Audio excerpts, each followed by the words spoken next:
Spring Symposium. I had a great morning, outstanding speakers, and we feel inspired to just build on this opportunity that we've had for another year. I want to take a couple of minutes to identify those people who have given leadership to our group, and I want you to please hold your applause until everyone has been introduced. I'm going to start with our Executive Committee of the Women's Philanthropy Board, who has given outstanding leadership this year. Could I introduce our President, Sally Hill, if you'll just stand and remain standing. Margaret Bentley, Vice President. Sue Gross, Co-Chair, Corporate Partners. Susan Smith, Co-Chair, Corporate Partners. Jeannie Holloway, Chair of Membership. Jane Knight, Co-Chair, Scholarship and Recruiting. Darlene Woodall, Co-Chair, Scholarship and Recruiting and President Emeritus. Sandy Applin, Co-Chair, Events and Networking. Susan Moore, Co-Chair, Events and Networking. Judy Ekus, Co-Chair, Mentoring, and her colleague, Vicki Arone, also Co-Chair. Claire Andrews, Co-Chair, Finance. Michelle McGinnis, Co-Chair, Finance. Celeste Dorman, At-Large Benefactor. Stephanie Martin Pollard, At-Large Benefactor. Amy Still, At-Large Associate. And Reagan Kane, At-Large Associate. Would you join me in thanking these people for their hard work?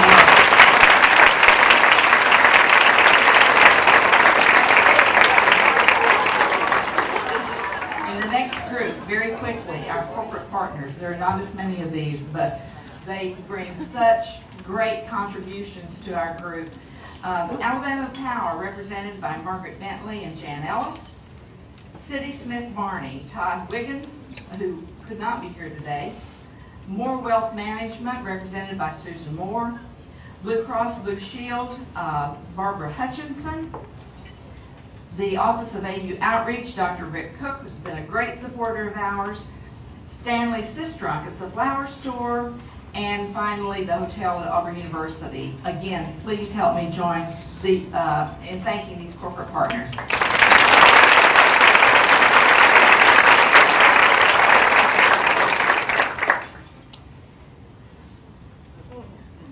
I would like to now introduce again our President, Sally Hill.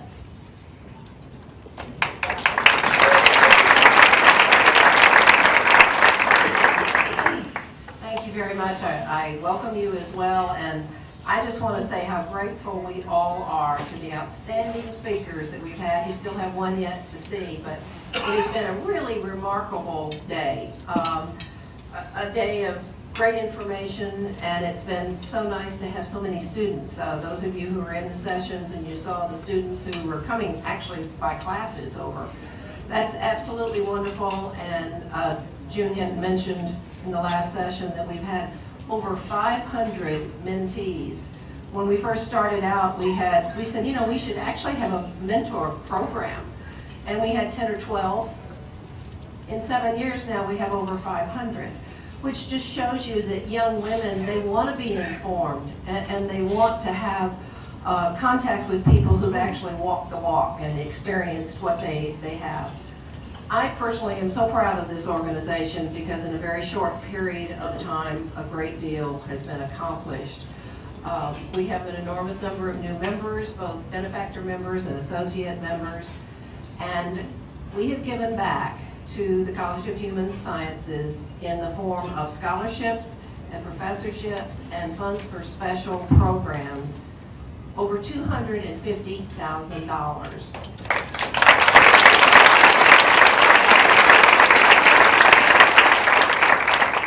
That is really a remarkable amount of money to have been raised by a group of women who started with just 6 or 7 around the table with June Hinton saying, I think we can do some good, and I think we can help other people. So $250,000, we're very, very proud of that. We certainly value the support of our corporate sponsors. You know, you make a lot of programs possible for us that we simply couldn't have without you. So we are most grateful, as June just said. We finished last year the It Begins at Auburn campaign, It was the largest campaign, certainly in the history of Auburn University, and at the time it was initiated, the largest campaign for the state of Alabama. There was a goal of $500 million, and people thought, good luck. That's going to be very difficult to raise. Well, the campaign went to $609 million, thanks to the hard work of all the development people and the deans, and especially the Auburn family across the country. And I personally want to thank all of the women in this room and husbands who supported that initiative. So many Women's Philanthropy Board members were right on board and very enthusiastic, and they helped the College of Human Sciences to go way beyond their personal goals. So we're grateful to them. You know, the wealth in our country continues to fall more and more and more into women's hands. In fact, it's the greatest transition of wealth in history. Women are today the chief financial officers of their own homes. Whether they are single or married, generally they're the ones who are in charge of that, and they want to be in on the decision making. They want to be in on investment advice. They want to have a great deal of information. They don't want to just have somebody tell them that this is exactly what they're going to do. And because of the fact that generally women seem to outlive men, they also become the chief executive officers of their own estates, or estates that they had when they were married. Women want to know, they needed to know, and that was actually the basis for the foundation of this organization. That is why our programs over all of these years have covered so many subjects that we feel everyone, not just women, students, women, men, should be more aware of. And it's from insurance to investments, and from legal matters to personal matters such as divorce and death. Obviously also covering philanthropy. We've had programs in between the major three meetings of the year, the fall luncheon and the winter board meeting, and now the spring symposium. But as June mentioned, there are programs going on all the time that help to educate women in all of those areas. The mission and the vision of this organization was committing to inspiring, educating, and enabling women, and it's on all of your brochures, but I'm going to read it again, to develop their full, of course there's no light up here, to develop their full, I can't say a thing. Okay. It's develop your full leadership potential, to achieve independence in financial matters, to serve as mentors to future generations of philanthropists, and also to support the College of Human Sciences. In your booklet, which I hope all of you have, and there's a great deal of information, but also in the back pages there are a number of pages of pledge cards. I see faces in here of women who have been coming as guests, and we want you to keep coming as guests, and if you've been considering joining us as a member, we would certainly love to have you. You know, the growth and the more of this institute, or this organization, and the more we can do depends on the more people who want to join and support us. There was a meeting not too long ago where kind of the direction of a program was going to go, and our first president, Sandy Logan, said, why don't we show them what women can do? And I am so proud of the fact that this is proof of what women can do. We can do it in a short period of time, and I think they've done it very well. It's been a tremendous privilege and honor for me to be involved in it from the very first time sitting around that table to today, and I assure you that I will continue to be involved. But I know the success is going to go on and on and on, and I can't wait to watch the growth. Now we're going to start serving you, and there'll be a film showed while you're eating, and then someone will come up later. Thank you, and thank you for being here. With your lunch, dessert will be served as our program progresses.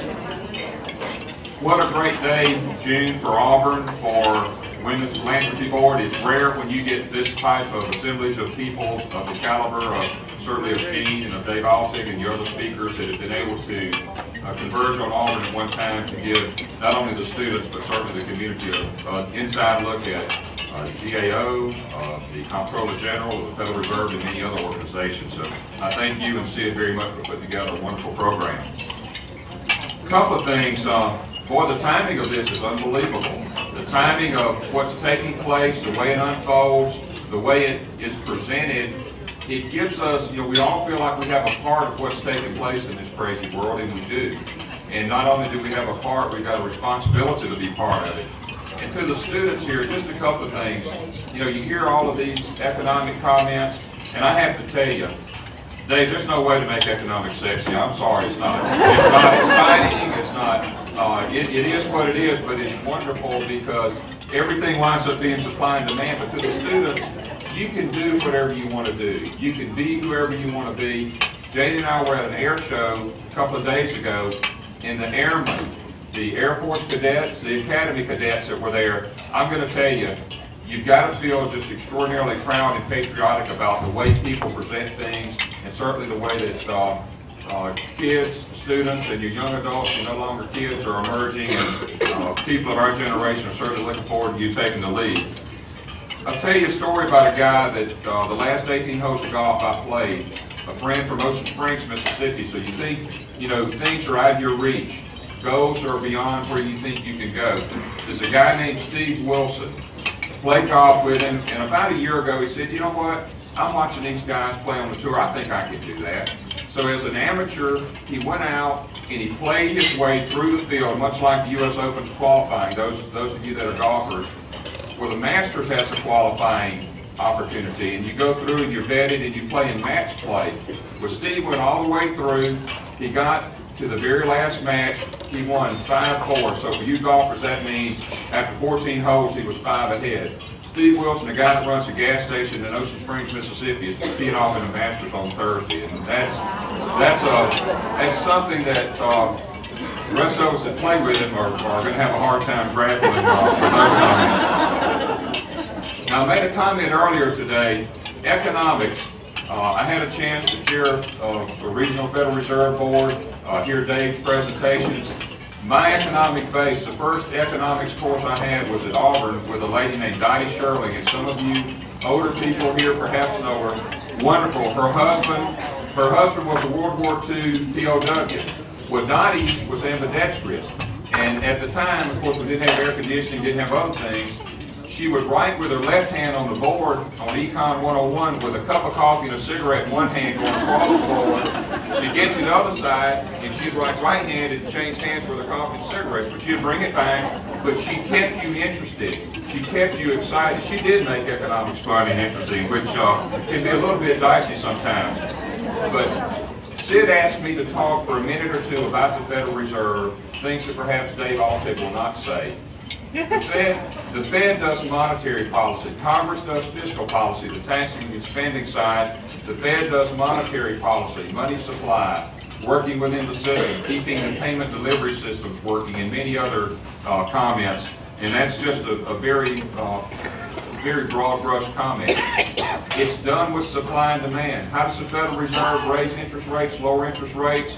In just a simplistic term, they infuse money into the supply and demand. When you have an overabundance of housing, the price of housing certainly would go down. Well, you put more money into the market, the price of money goes down. Conversely, when they want to raise rates, it's an implied a target rate, if you will. Money is pulled out of the market, or bonds are pulled out of the market. Supply is constricted, the rates go up. It's really supply and demand, the same thing you're learning in Econ 101 to the students here and those of you that are in business. It's really an interesting dilemma. But Dave Altig is Senior Vice President of the Federal Reserve out of Atlanta. He's an adjunct professor at the University of Chicago. In fact, he's up there most weekends on Friday and Saturday teaching, so he's very engaged, very much in tune with what is happening within the economy. He joined the Fed in 1991 at the Cleveland branch.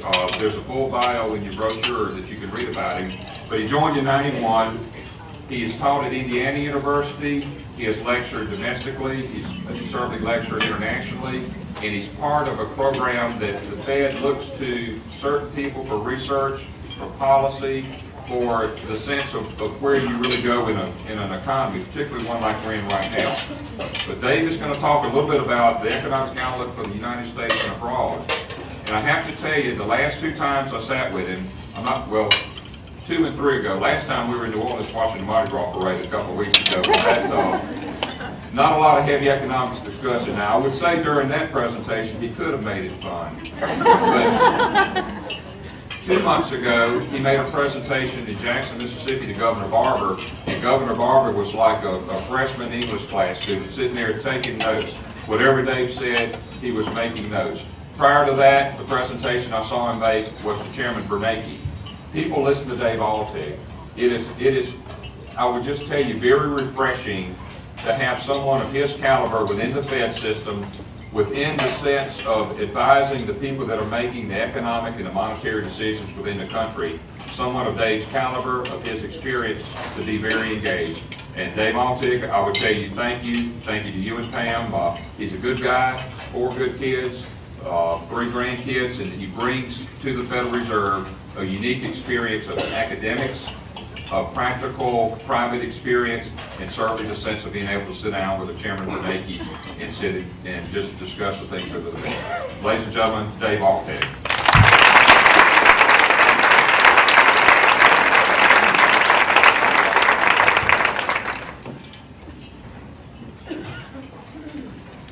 Well, thanks very much. It's great to be here. I do want to say one serious thing at the outset, as if nothing else is going to be serious. You know, our job is to do monetary policy, and I have to say that the Federal Reserve is constructed in this rather unique and interesting way, in that there is a Washington component of it, and then there's the 12 Federal Reserve banks, and that's come under question in the last couple of weeks, actually, from some congressmen who feel that maybe this is something we ought to look into. But we make better monetary policy because we have guys like Dave on our boards. And in Atlanta, we are particularly blessed because we have 44 directors in our Atlanta office and our 5 branches who basically do the work for us, in the sense that when it's time to show up from Washington every 6 to 8 weeks, I'm going to come armed with the data that I'm about to show you, but it doesn't really mean much when we show up, to tell you the truth. And what really matters is what's happening on the ground in real time, and the great service done by our directors, like Dave was, I think is a fantastic strength of the United States Federal Reserve System that no other central bank in the world has. And so go up and shake his hand afterwards and thank him for his service. So here's the good news. Baseball season started. Bad news, I didn't come to talk about that. I came to talk about the economy. Burt White, he scooted out of here pretty quick. He had some fighting words to say about the Fed. So I got 2 sections of this talk. One was just sort of the outlook stuff, and the other was what the Fed is up to. And I was going to minimize the second part and maximize the first part. I may reverse that. So I'm going to go through the outlook stuff maybe expeditiously, partly because you've seen it all today already. I had nothing really new to say. And then really spend a few minutes talking about what it is I think the Fed's up to, and why it is we announced the last time we met that we were going to spend $1.3 trillion of money. But let's start with traditional stuff of adding up what's happening in the economy.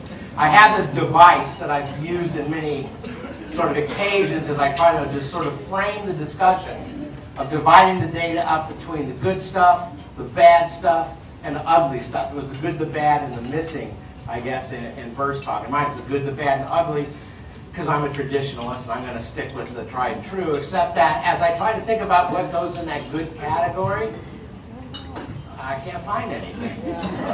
So I changed the category to the not so unattractive if viewed in exactly the right light. I only got one slide here. Here it is, consumption spending. We found it actually very useful recently to be putting the current recession, which we've been in since December 2007, into some context. So here's the context with the other recessions going back to 1960-61 recession. So each bar represents a recession, And the height of the bar represents the total decline in consumer spending from the beginning of the recession to the worst part of the downturn.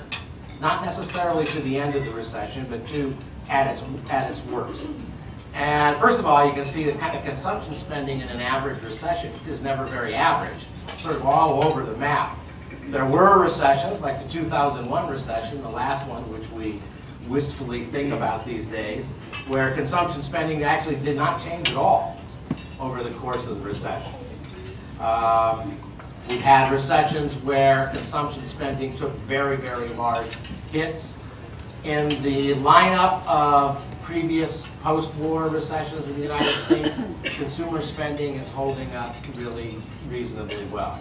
So that's sort of a bright spot. The much vaunted decline of the consumer has not really occurred, or at least has not occurred in any unusual way compared to past downturns.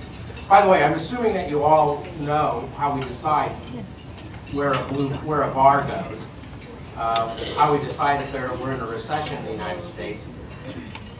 There's a committee that decides.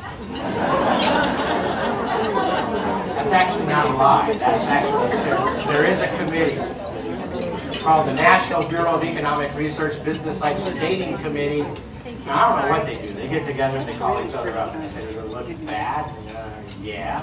Okay, must be a recession. And then sooner or later they'll call each other on the phone and say, well, what do you think? Good yet? No, not yet. Okay, let's talk again next month. As a practical matter, clear what they did this time is they waited for the employment growth to turn south, employment growth to turn negative, and they called the recession. Here we are. So now you know you can feel bad. They didn't announce it until a couple of months ago, but I guess you didn't know you should be feeling bad until they told you. But now you know, and you have that amount of certainty. So that's it for the good. I mean, that's as good a news as I can drum up. So what about the bad? Well, merely bad doesn't really do it for me either. So this category is, if someone is hitting you in the head with a hammer twice a day, it feels pretty good when they cut back once a day. So you actually seen this stuff already today. Here's a bunch of stuff: personal spending, existing home sales, consumer sentiment, durable goods, all things which are basically negative, but not becoming more negative. So we have all this stuff with existing home sales. Whoops, down, down, down, down, down. That's the most entertaining thing I could have done. It still doesn't look good, but it looks less bad than it did before. Same with spending, same with durable good orders, same with consumer sentiment, same with a lot of series, and there's a growing sense of a little bit of optimism I've been picking up in the last month. We're about to have our board of directors meetings again, and we'll hear whether or not that is an illusion, or whether or not what appears to be bubbling up in most popular accounts is actually a durable sort of sense that things are getting a little better. But that sense is still rooted very much in, well, we've just stopped deteriorating. It's happening in a lot of series, and you heard Bert say earlier that that's the first thing you look for, is some good news starts to bubble up more frequently, and the bad news stops getting badder. And that's actually happening, so, okay. It doesn't feel good yet, but it feels a lot less bad than it's been feeling for a long period of time. And then finally, the ugly. I got no change there. It is the ugly stuff. It's out there. Here's one: industrial production. This is basically manufacturing, and manufacturing is and remains in the tank. Compared to previous recessions, here's another one of those comparisons again.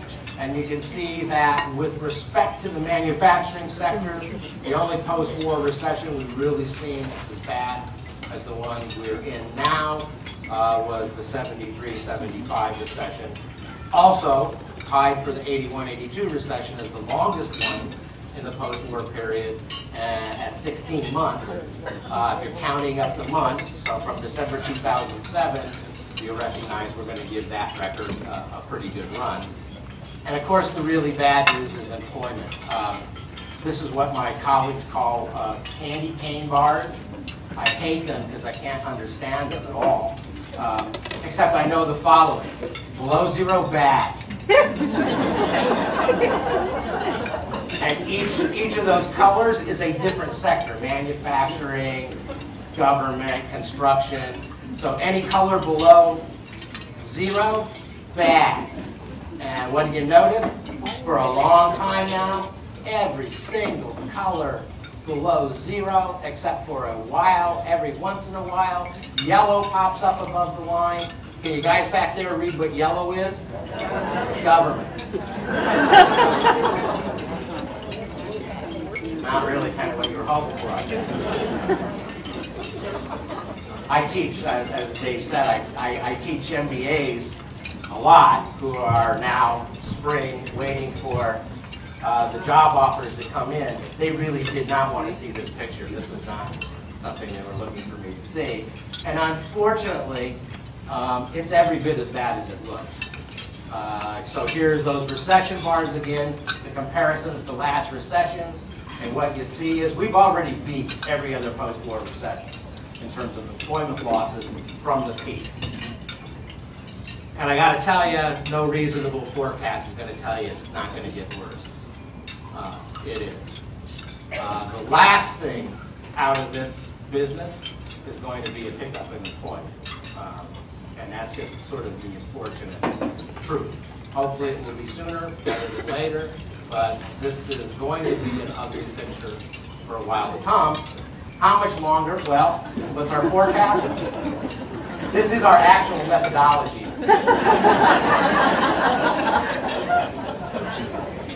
How we do things in the Fed. This is pretty much it.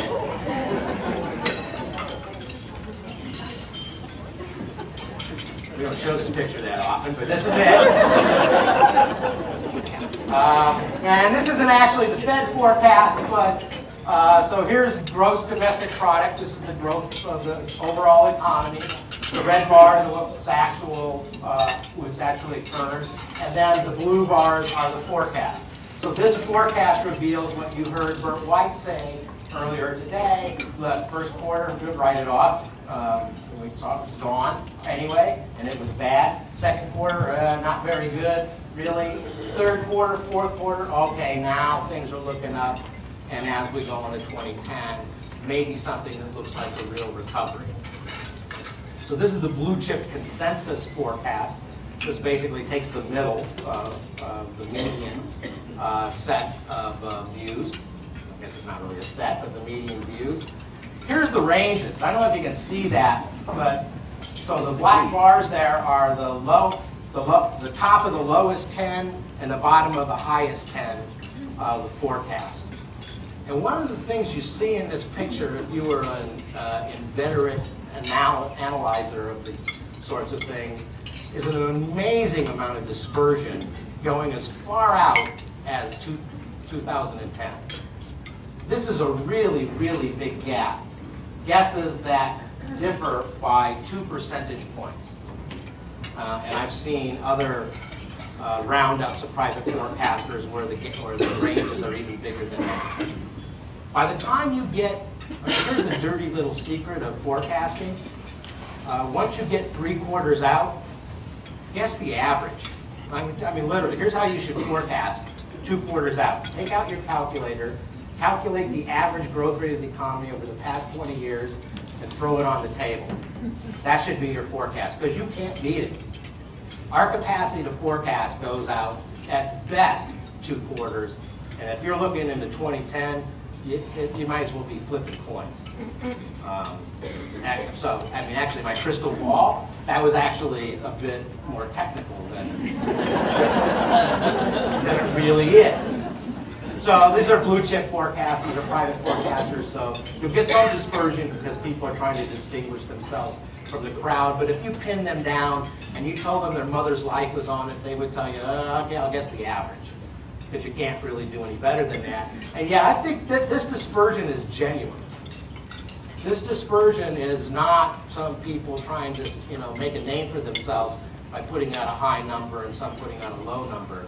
This is because we are really extraordinarily uncertain in this environment about when the current episode is going to end and what it's going to look like. I'll tell you Atlanta, what Atlanta's forecast looked like. Look at the bottom one of those blue bars. That's Atlanta.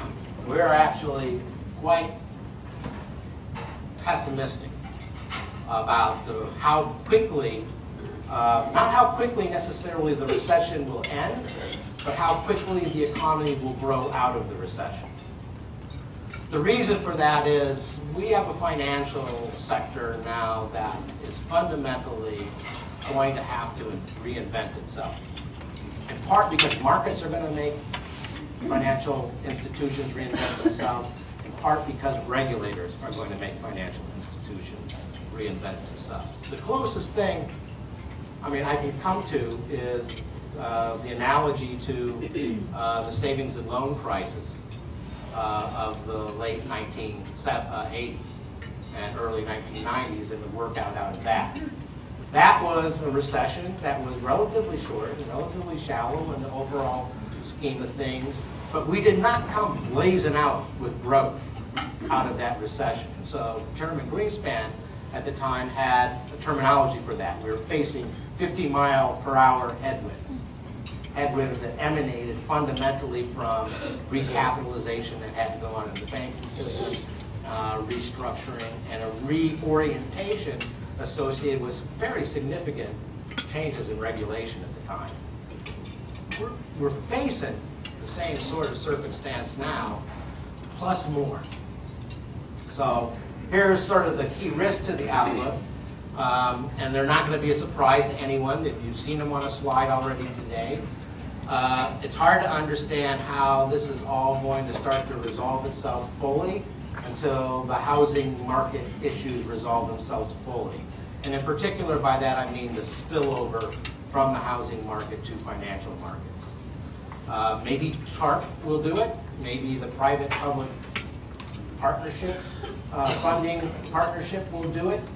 I don't know. Maybe there's a truth in the fact that some of these measures of home sales are starting to stabilize. Maybe there's truth in some of the indications that inventory of unsold houses are stabilizing somewhat.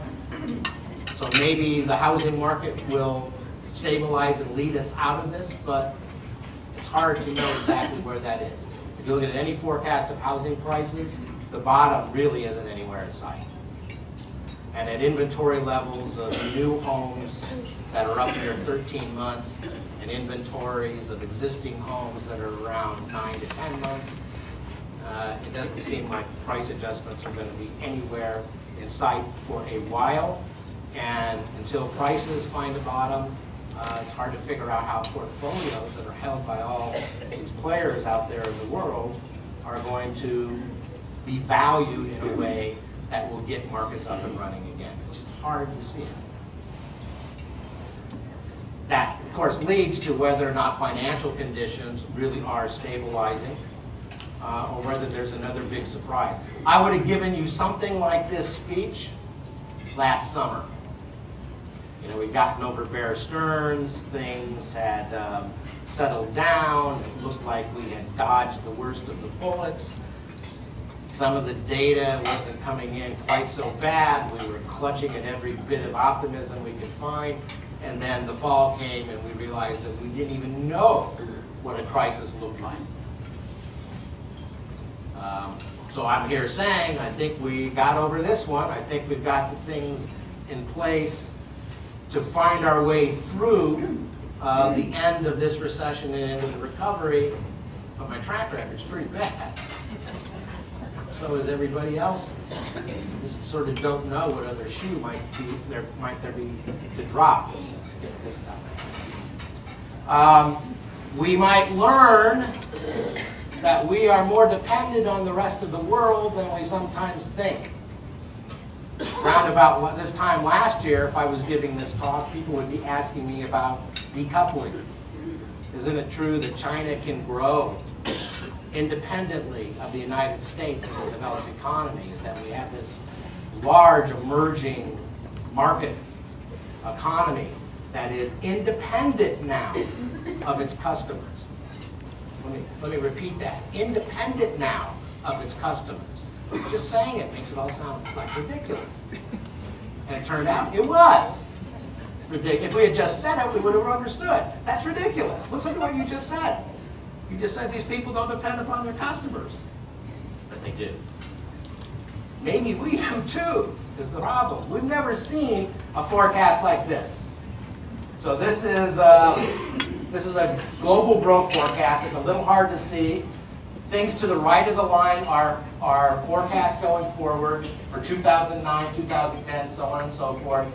The black line is the estimated or projected growth rate for the global world economy. The red bars are projected growth rates for developed economies. All of them put together, which, as you see, for 2009, according to our best guess now, is going to be negative, and not negative really by a little. Negative by a pretty good number. Unless I'm mistaken, if this projection comes true, and there's certainly every reason to believe it's going to, this will be the first time since World War II that we've completely synchronized on an absolute contraction among developing countries in the world. If you look at Germany, if you look at France, if you look at Japan, well, Dave said I spent a lot of time in Cleveland, spent 17 years in Cleveland. Love Cleveland. Always had to defend Cleveland. And my defense of Cleveland was, well, we're not Detroit. That's our defense of the U.S. right now. Well, we're not Japan, we're not Germany, we're not France. We're all in this pretty much together, synchronized, all at once. And we really have not been through these waters before. We've not yet tested this proposition of can one country find its way out of this when all the other countries are still stumbling. If you force me to make a projection, I'll say, yeah, the United States is still big enough, it's still robust enough, it's still self-contained enough to do it. But that's guessing, because I don't have a history to go on. Finally, we have 1.3 trillion plus 700 billion plus question. Is all this policy action going to work? I do want to say something about this $1 trillion number. I mean, it's a big number. It is. But you do got to remember, the U.S. economy in any given year is about, we produce about $14 trillion of new stuff every year, or 28 trillion every 2 years, and I'm lowballing because I'm not compounding. Trillions are big numbers, but look, this is the U.S., this is the United States, by golly. It's a big numbers we're dealing with. So, in that context, it's a little bit less scary maybe than, and so you can multiply all that stuff Bert showed you by 14, and that's going to sound even bigger, and I don't know what exactly to make of that. We are in uncharted territory, but as of yet, I'm pretty convinced it's stuff that of a magnitude that we can, so far, handle if handled wisely. Well, there's the tricky question, is it not? I got to.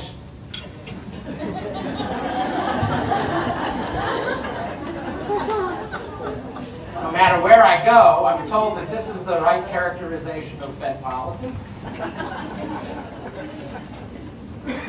I can't say that I'm not a little bit sympathetic. It certainly feels that way at times.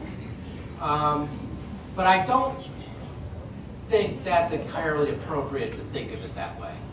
So here's my way of thinking about what Federal Reserve policy has been all about. Imagine financial markets as a long, bond markets in particular, as a long rope. And on one end of the rope are short-term interest rates, the federal funds rate that we target, for example. At the long end of the rope are long-term treasury rates. And then there are a bunch of tethers off the end of the rope, which are things like mortgage rates and corporate bond rates and commercial paper rates. All the interest rates that really drive the decisions made by real people. So if you pick up your textbook, what does the textbook tell you monetary policy is all about? Well, and here comes the Fed, and we grab our little short end of the rope, and we give it a yank.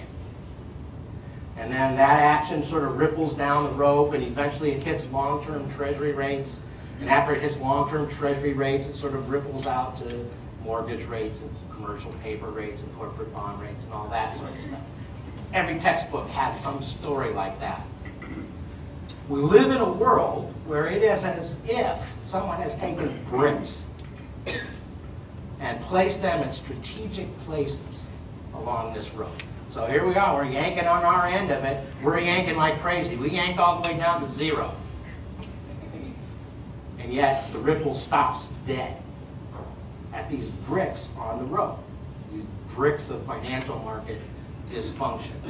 So all this stuff, the Tau, the PATH, the MOF, the things that I can't even, that aren't even like English words when you put the letters together, or you can't even pretend like they're English words. This alphabet soup of stuff we've done, it has a single purpose.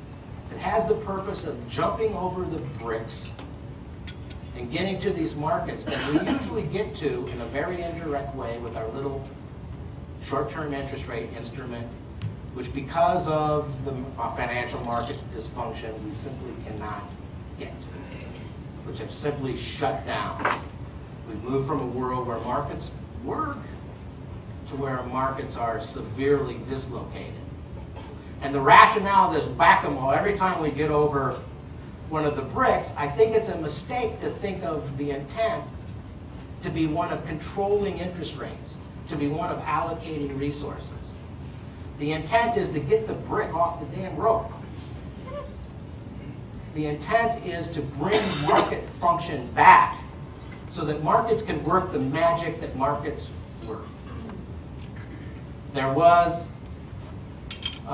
mention earlier in Bert's presentation of we're creating inflation, we're pumping money into the economy.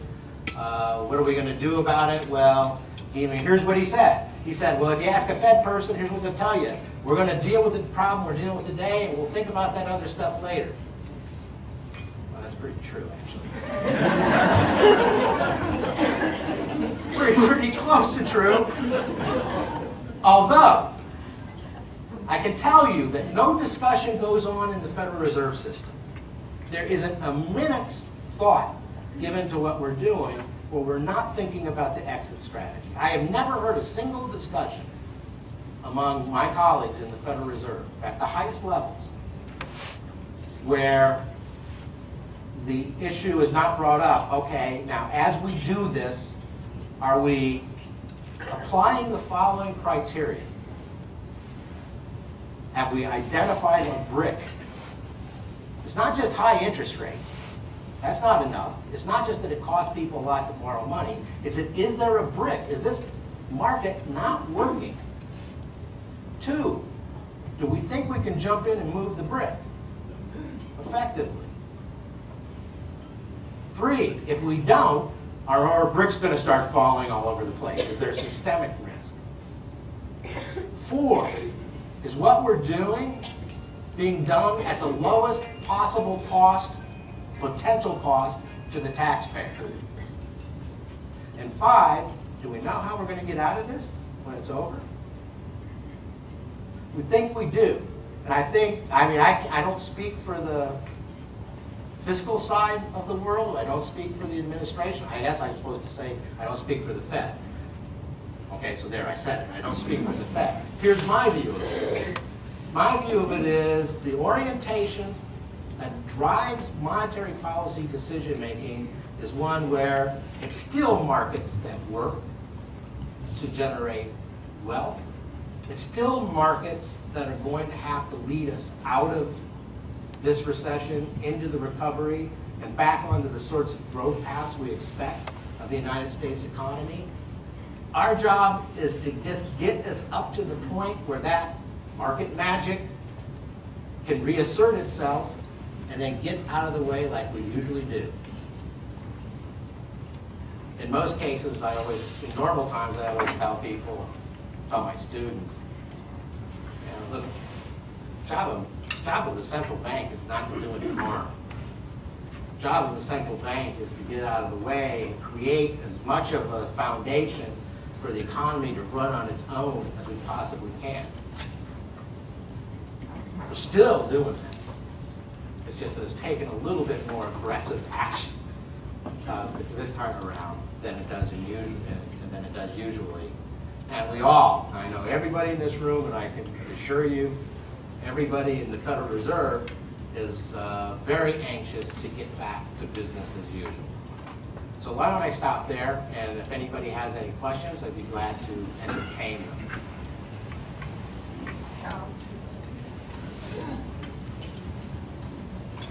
Yes? Do you see this? Hi. Do you see this recession turning into a depression, and when economically would it do so?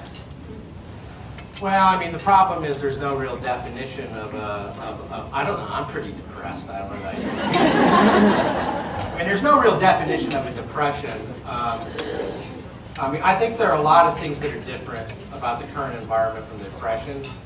Unemployment rates aren't 25%, for example. There is a social safety net of the sort that wasn't even near in existence at the time of the Great Depression.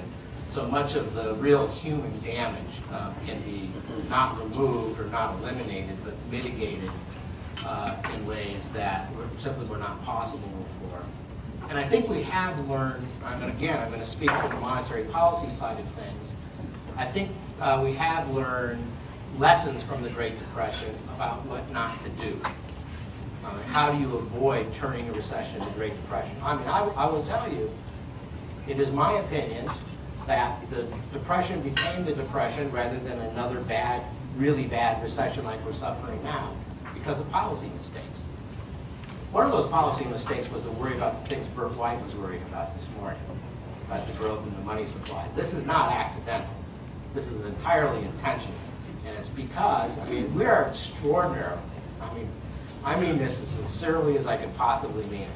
We're extraordinarily lucky to have, heading the Federal Reserve these days, probably the preeminent scholar of the Great Depression in the world. And, you know, he knows what went wrong, and he knows not to tempt those fates again. And, you know, we believe that as long as we keep our eye on the prize down the road, making sure that the economy is not starved of liquidity at the time it needs it the most, that is not the thing to do, and that won't happen. Okay. Why don't you maybe spend a moment to talk about the fact that there were no Germany, France, Great Britain, the United States, during the Depression or prior to that, 1949, had no Federal Reserve, had no central banks in the world. And they were all created at that point. I think that's an interesting time. People don't realize that. Well, we did have central banks. It's just that no, the Fed existed. The Fed was founded in 1913, but the Fed did not have the form that it has now, and it did not have like a Federal Open Market Committee to step in and do the sorts of things that the Federal Open Market Committee is doing now, by create lots and lots of money. So, I mean, there really wasn't a central bank of the sort as we recognize it today, and that turned out to be a problem, and that's why the institution evolved as it does. So, as it did. So, I think that actually is one of the reasons that we're, you know, we should probably not be contemplating using the D word in the current circumstances. It's very bad. It's a bad recession. There's no way to cut it any other way. But there's gonna, you know, soup lines and, you know, an endless downward spiral is not, for decades, is not in the cards. By the way, I want to show you. I have, so I didn't really get to this, but one of the other pieces of this is so you're either too old or you're too young, probably, in this room. So this is like the Vapors. This is a band from the 1980 who sang this song, I Think I'm Turning Japanese. The Japanese are actually another reason that I think we're avoiding mistakes in the current environment, because we watched them struggle with similar sorts of problems for a decade. And we've learned lessons from them as well. Here they are. First of all, be aggressive. Don't hold back. If you're going to go blaze it in, go and blaze it. Communicate, which I'm trying to do here. And when you do, mean it. Don't say you're going to do one thing and then do another. That's the worst possible thing you can do. It's a mistake Japan made multiple times. Sometimes you got to jump over bricks. Traditional monetary policy isn't always enough. You got to get to those markets where the dysfunction exists. And here's the one I worry about down at the bottom. Maybe you can't see that. Transfusions work for a while, but sooner or later you may have to do surgery. You can't keep pumping pumping money into banks. You need to actually fix them. And I think the stress testing that's going on, TARP, the TALF, the public-private investment funds, all that sort of stuff is exactly what that is all about. Now, I do have a caveat down here, which I will entertain from anyone. Beware the knife-happy surgeon. You know, we're jumping in, we're doing a lot of surgery, and there comes a point where it becomes too much. And I think that, you know, sitting up in front of crowds and catching abuse about, I have this story about my wife. I've been married to my wife for 30, I don't know, 33, 31. I think it's 33 years, I don't know, it's a long time. And she was with me when I went to Iowa, University of Iowa, and I studied economics, decided I wanted to study economics, and then I had these 4 kids, and I decided, well, hey, why don't I go to school again? That sounds like a good decision. Study economics some more. And so we did that, and then I went to teach at Indiana, and decided, no, I want to be an economic policy maker. I'll go to the Fed. She's with me every step of the way. And never once did she ever ask me anything about my job or show any interest in it. I mean, you would have thought that I was Michael Corleone and said, hey, don't ask me about the family.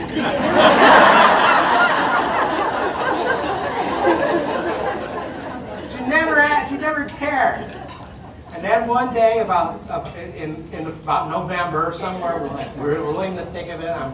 My usual habit, I'm sitting having a cup of coffee in the morning, watching Squawk Box, and letting the abuse come my way.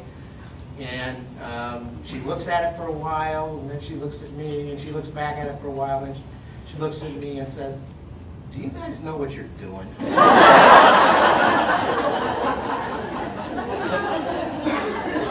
Those questions ought to be asked. It's a good question. And so, from that point on, we've been on this tour, trying to talk to people, explain what we're doing, and, taking the feedback that we officially deserve. Thanks very much.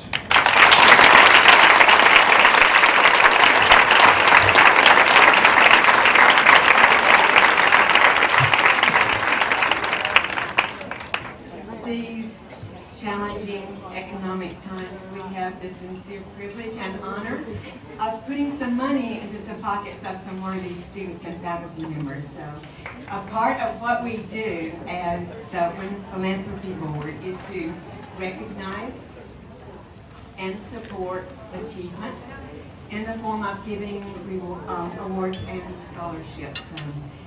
We're continuing that tradition today. As Sally Hill mentioned earlier, since 2002, we have actually given more than $250,000 in scholarship awards, so I think we can pat ourselves on the back for that.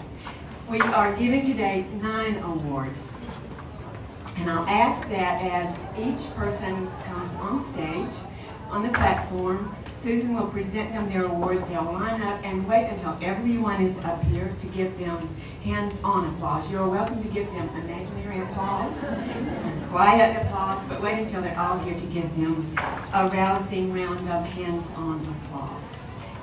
This year we're giving 3 full tuition scholarships to undergraduate students. And first on our list is Rachel Wallace. Rachel, will you join us on stage? Rachel is from Florence, Alabama, and she is a junior in the Department of Consumer Affairs, majoring in apparel design and production. She's an active member of our WBB Mentee program, Phi Sigma Pi, Alpha Lambda Delta, Gamma Beta Phi, International Textile and Apparel Association member, and University Program Council. She's been on the Dean's list amidst all those activities multiple times, and today her mom, Laura Taylor, is attending with her. Raise your hand, Laura. Thank you. Next on our list is Stephanie Cox. She too is getting a full tuition scholarship. Stephanie, will you join us? Stephanie is a junior in hotel and restaurant management. She is from Germantown, Tennessee. She's a member of the Honors College, the Reformed University Fellowship, Impact, Kappa Omicron Nu, and the Chi Omega Social Sorority. She has received the Marion Walter Spidel Scholarship and also the American Tourism Hospitality Scholarship. Stephanie has chosen also to invest in work experience while she's been at Auburn. So she has worked as a hostess for Vina Bistro, as a floral designer for Deidre Stone Designs, and is currently working at Gourmet Tiger Catering. And she is joined today by Fletcher Flynn. Thank you for being with her, Fletcher. Another $5,000 full tuition scholarship, which by the way are the largest scholarships given in the College of Human Sciences. This one goes to Elizabeth Gallus. Elizabeth is a senior from Birmingham, Alabama. She's in the Department of Nutrition and Food Science and is majoring in that, serving as president of the Women's Club soccer team. And joining Elizabeth today is her mom, Chris Gallus. Thank you for being here, Chris. We also are awarding this year a scholarship to the student working on her PhD. Mallory Lucier, would you join us, please? Her scholarship is from our Endowed Scholarship Fund, and at this point we have $100,000 deposited into that fund, and of course the funds from that, the earnings from that, go into this scholarship. Mallory is from Columbus, Georgia. She's currently pursuing a PhD in Human Development and Family Studies. She graduated from the University of Georgia in 2005, summa cum laude. She currently holds a GPA in her graduate work of 4.0. She's involved with the WPB Mentee program. She's worked as a student contributor at the National Step Family Resource Center, intern therapist for the Auburn Department of Human Resources, and currently works as a therapist and case manager for East Alabama Mental Health Center and is project manager for Family Connections in Alabama. Mallory has contributed to numerous publications through her research and field work. She received a National Presidential Award for volunteer service and currently serves in a leadership role for the Alabama Association for Marriage and Family Evaluation Team. Mallory's mom, Laura Bennett, is with her today, and also she's joined by Professor Francesca Adler-Bader. In addition to student scholarships, we award faculty scholarships to recognize strong, solid work that they do and to support their continuing work. This year, we're giving $3,000 each to 3 different professors. The first award goes to Dr. Sherry Park Gates. Wow. She is an assistant professor in the Department of Consumer Affairs Interior Design program. Her courses focus on health, safety, and welfare aspects of the curriculum. Her experiences and over 20 years of successful commercial experience lends a lot of quality to mentoring and other contribution to students. Dr. Park Gates was invited to serve as lead interior designer on the adaptive reuse of student housing portion of the Joseph S. Bruno Auburn Abroad in Italy campus with a design team that included 2 Auburn University interior design student volunteers. Through this process, she served an effective role model for numerous students and colleagues. Thank you for your work. Next is Dr. Serene Roper. Dr. Roper is professor in the Department of Nutrition and Food Science. She's taught at Auburn since 1988 and has won numerous awards for excellence in teaching. She has been involved in a study examining what's called the freshman 15 phenomenon, and as a part of that effort to develop new campus wellness and health promotion opportunities for students. She's the lead author also of a very popular textbook in nutrition. It's called Advanced Nutrition and Human Metabolism, which is in its 5th edition, and is used by 2/3 of the accredited dietetics programs across the United States. She's been named Outstanding Dietetic Educator for both Alabama and for Area 3, and she's joined today by her husband, Dr. Dan Roper. Thank you for being here. Dr. Carol Robertson is an assistant professor in the Department of Human Development and Family Studies. Dr. Robertson's overall focus is on mentoring and in the personal and professional development of students.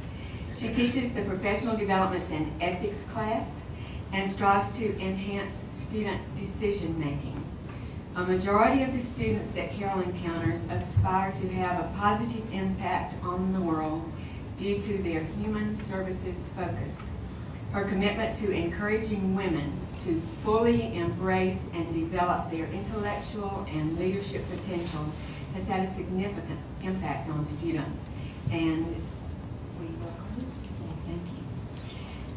Next is program awards. We give $2,000 scholarships to programs at Auburn, and the first goes to the Ambassadors Program, and accepting on behalf of the Ambassadors Program is Allison Bradford, excuse me. We worked on her name at the table and I still messed it up. Her name tag says Bradford Allison, so I was determined not to say it backwards. The Ambassadors Program is a program that assists in recruiting efforts and in other student initiatives such as study breaks and engaging in activities to mentor freshman students, participate in Camp War Eagle, and to pursue philanthropic endeavors otherwise. Very visible part of the College of Human Sciences and represents the best of the best of the College of Human Sciences program. Our final reward is to a first at Auburn. It's a first for us to give this award, and it's a first in terms of a program at the College of Human Sciences, and it has to do with recruiting.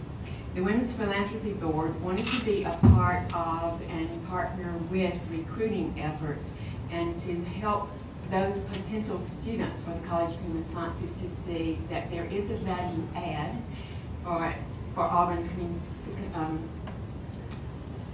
College of Human Sciences, and the value add is the Women's Philanthropy Board.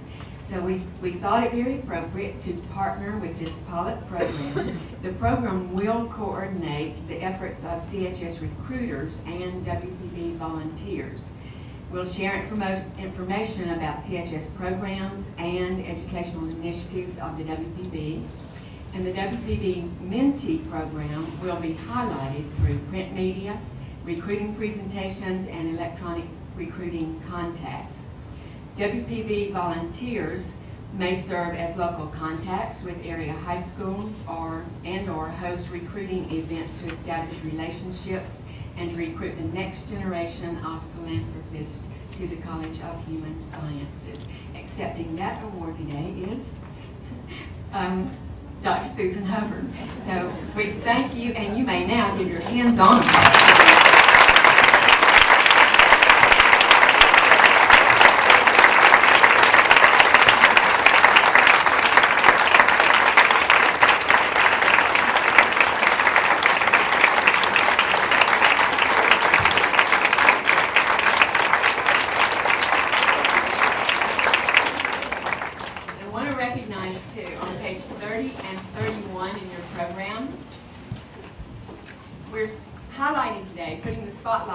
two of our former scholarship recipients, Cassandra Kirkland, would you stand please? And Tess Davidson, are you here too? Yeah, congratulations.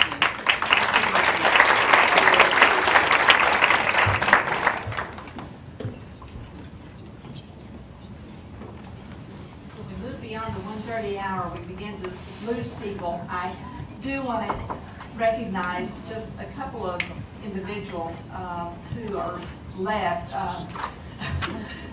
First of all, just to mention that Dr. Mary Ellen Mazie, who is our brand new provost, was here and had to slip out.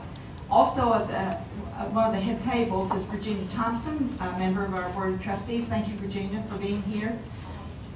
Senator Ted Little, we thank you so much. Senator Little has just been kind enough to present a $3,500 gift to the Women's Philanthropy Board for the work that we're doing here to support women's financial education. We're very appreciative.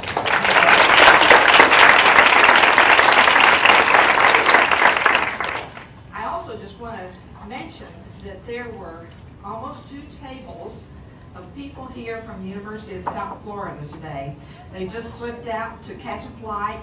But Carol and Frank Morsani have been good friends of the college. They had 2 daughters. One was here, Leanne, and another of their daughters. They're both Auburn graduates, and the Morsanis have been instrumental in so many things that are happening at the University of South Florida. Frank started the football team, really raised the money to get that going, and you know how good they've been. And Carol has been the key person initiating our counterpart group at USF. So we were so pleased to have them here. They came to us to learn. We've been to Tampa for the past 2 years to participate in their fall